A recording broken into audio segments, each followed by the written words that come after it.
భార్య: ఏమండి, అర్ధరాత్రి లేచి ఊరికి వెళ్ళాలి అన్నారు, వెళ్ళలేదా?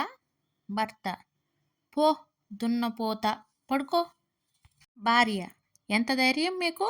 ఉండండి, మీ పని చెప్తాను. భర్త: అయ్యో, నిన్ను తిట్టే ధైర్యం నాకెక్కడిది? పొద్దున్నే పోతా పడుకో అన్నాను.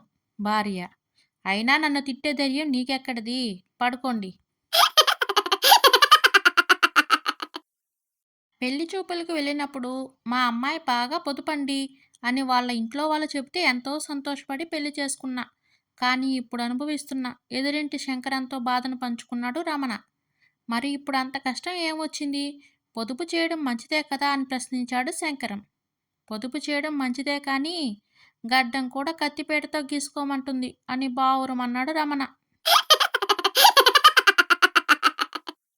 శ్రావణికి తన ప్రేమ విషయం చెప్పేందుకు ఎన్నో రోజులుగా ప్రయత్నిస్తున్న కిరణ్ ఒక ప్లాన్ వేశాడు. కిరణ్: శ్రావణి, నిన్నో ప్రశ్న అడుగుతాను, ఆన్సర్ చెప్తావా?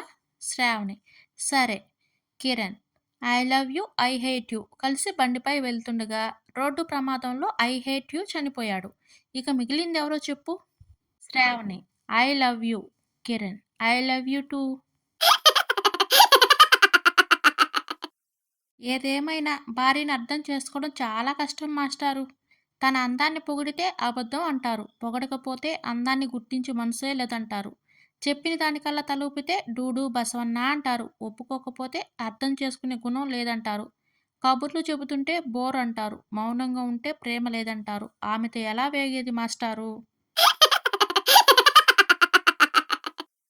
సుమతి తన ఫ్రెండ్ కవిత ఇంటికి వెళ్ళేసరికి కవిత భర్త పాత్రలు కడిగి ఆరబెడుతున్నాడు. సుమతి: అదేంటి కవిత, మీ ఆయన ఎంత చక్కగా అన్నీ కడిగి పెడుతున్నాడు, ఎలా అలవాటు చేశావు? కవిత: కరోనా టైంలో ఊరికే చేతులు కడుక్కునేవారు, అలా ఊరికే చేతులు కడుక్కునే బదులు గిన్నెలు తోమ్మని పురమాయించాను, అప్పటి నుంచి అలా అలవాటైపోయింది.